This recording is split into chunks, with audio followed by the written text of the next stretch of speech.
In this Planet Zoo tutorial video, I'm going to show you everything you need to know about rockwork and foliage and how to bring these two together to create wonderful looking habitats in your zoos. People often underestimate the power of foliage and rockwork within Planet Zoo, especially when it comes to habitats.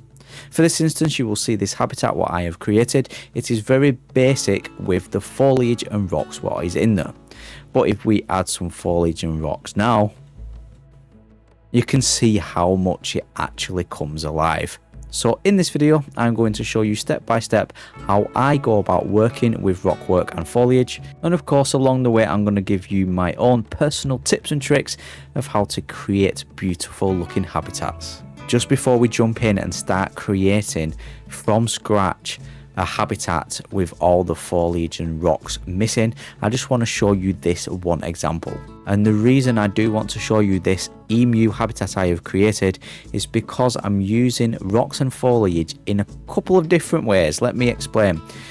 Right, so here at the front, you will see, if I just delete, we had a gap, and I wanted to create a gap so it separates our guest from the actual habitat barrier.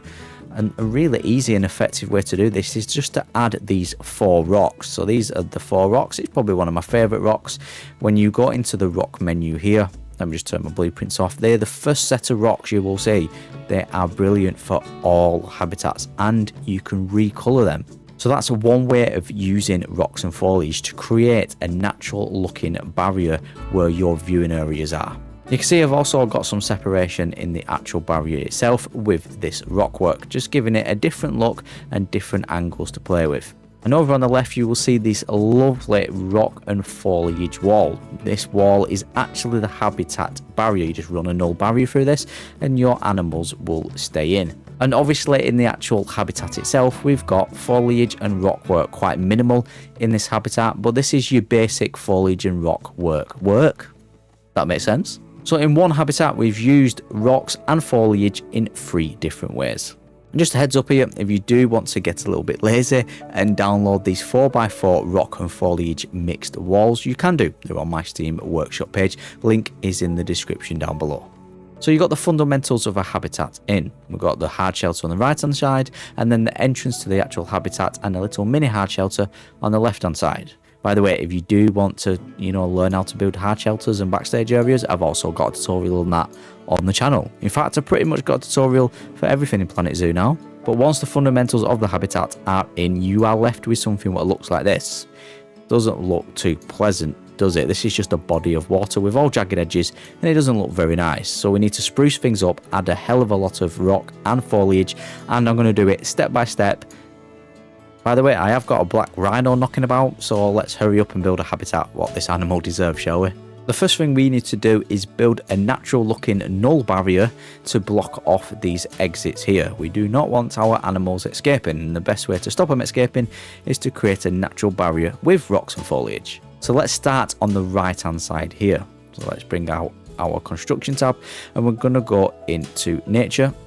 I'm going to turn blueprints off for now because we don't need them. We're going to go into rocks, and of course we're going to go into these 4 rocks, but we are going to recolor these so they match the aesthetic of the habitat. What I'm going to do is I'm going to go into the menu here, and I'm going to just turn off position snap, off position snap rotation, make sure align to surface is off, and we're going to hold the shift button on our keypad and just move down with our mouse, sorry, and this will lower it into the ground and keep it in the ground. And we're going to place our first rock just like that, and now we're going to start building up a piece kind of like with different pieces of foliage, and then we can just duplicate it over. This is much more easier to get bigger surfaces done, so let's do it. Let's add a couple of these rocks here, see what else we can add. I'm going to add that there like that. We'll come to the back and just bulk it out a little bit more. We'll come to the front now and we'll add some of these. Just dig these into the ground.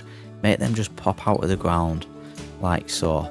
And just place these rounds just like pebbles. We are going to use these a lot. These are like little stones, aren't they? I'm going to come here now. And I'm going to do that and that. And that's going to be our first piece. So now we're going to go into foliage, And I've noticed the best way to create bush like big bushes, big bush areas, is to actually use plants. We're going to go into grasslands because this is kind of like a grassland-ish habitat. So I would suggest that whatever biome you're actually building on, use the trees from that biome. Your animals, if they're from that biome, will also appreciate this, of course. So let's go on biome. And we're going to go into grasslands and see what we can come up with here. That's a bloody big tree, isn't it? These are lovely trees. These, I love the weeping willows, but not what we're looking for. Let's have a little gander here, see what we can find. Ah, this looks good. So we're just going to use this, but we're going to layer it. And what I mean by this is, actually, this is the one. This is the one I've decided. Marula tree. Because it's bushy, it's quite thick. So we're going to layer this down. I'm going to poke it just out the edge like that. We're going to come to the back here.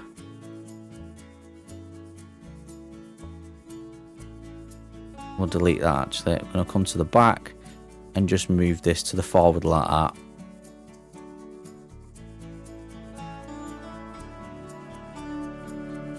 We can even lower it down just so it's poking out.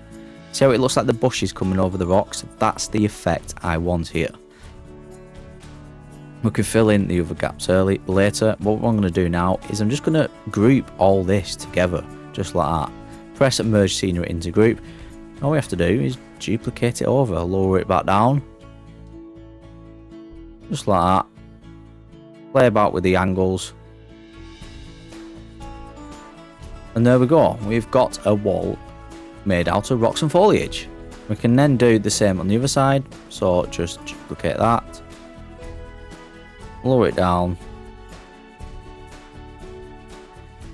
Turn it. Just hold Z and turn it. Get some angles in it like that.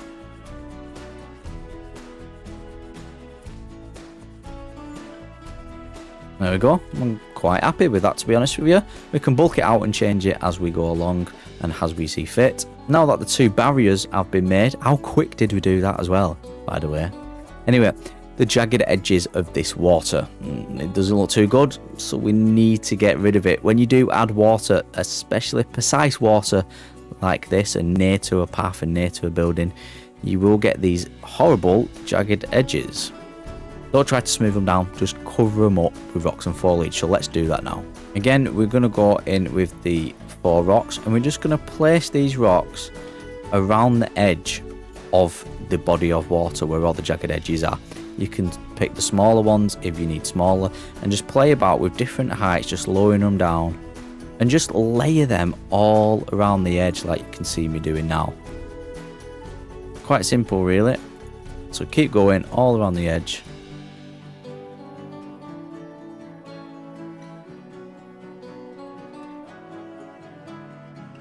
And then once you've done that, we're going to go underneath. So we're going to hold shift again and lower it just above those rocks what we just placed. And again, we're going to go all around the edge. You can use different types of rocks like this.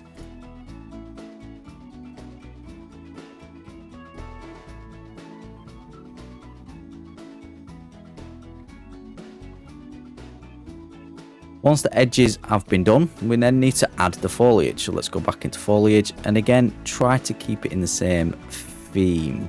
I love the drin grass, so if you just type in drin, you will see this lovely grass. I love this. And this is brilliant gap fillers. Just fill in the gaps. Fill in the gaps. You can choose the smaller ones if you've got smaller gaps to fill. We'll get a different mixture as well. So you can see I've done there, but so now we've got enough drin grass in that area.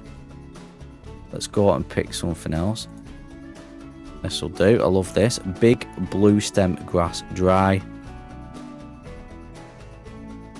Lay that out.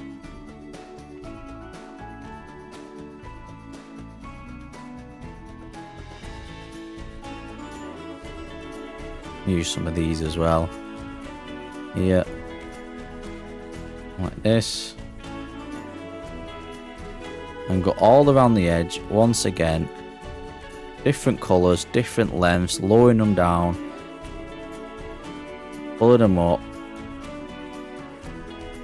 And we get long stems like that, like placing multiples. Go all around the edge. Doesn't have to be perfect. Foliage and rocks in real life is not perfect. You can leave gaps. You can even take some of the trees, lower them down, make it a little bit thicker like this. If you don't like something, change it. I thought that was a good idea. It wasn't a good idea. Let's change it.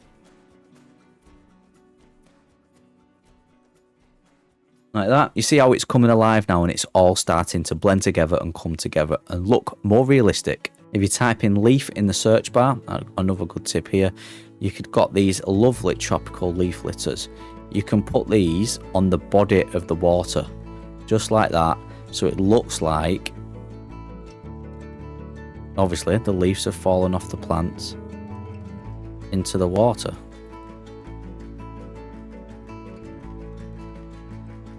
Just place them where you want them, just like that. And now we've done that edge, we have to do all the rest. Now listen, I know it takes a lot of time, but it's worth it. Honestly, it is worth it. What I want to do is go around the whole of these edges now in exactly the same way as we have just done there.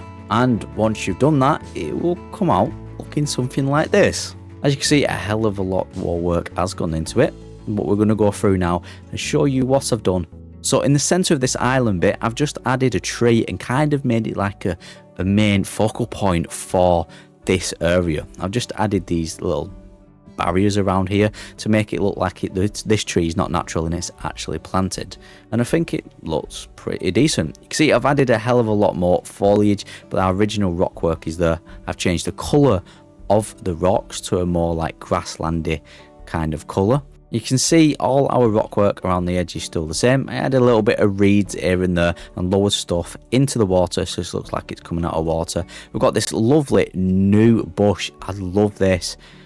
How good is that? I love it. It was actually added secretly in the new DLC and they didn't actually tell anyone, but yeah, it's brilliant. I love it. It's kind of like a dead bush, isn't it? Over here you can see I've changed this wall up a little bit. I added a little bit more height to the rocks and we've added this, which is also brilliant. This is the bristlecorn pine branch. It kind of gives the impression that there's branches growing through out the ground and into and around the rocks.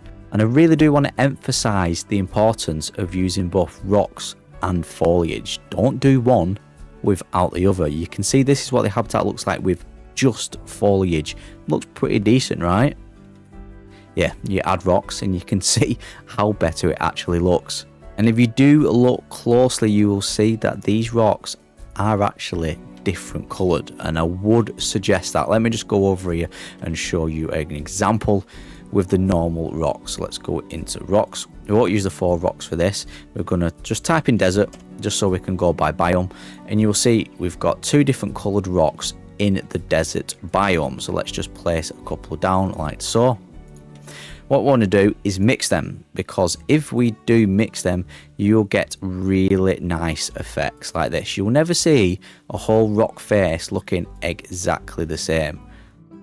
Look how better it looks once you've mixed them.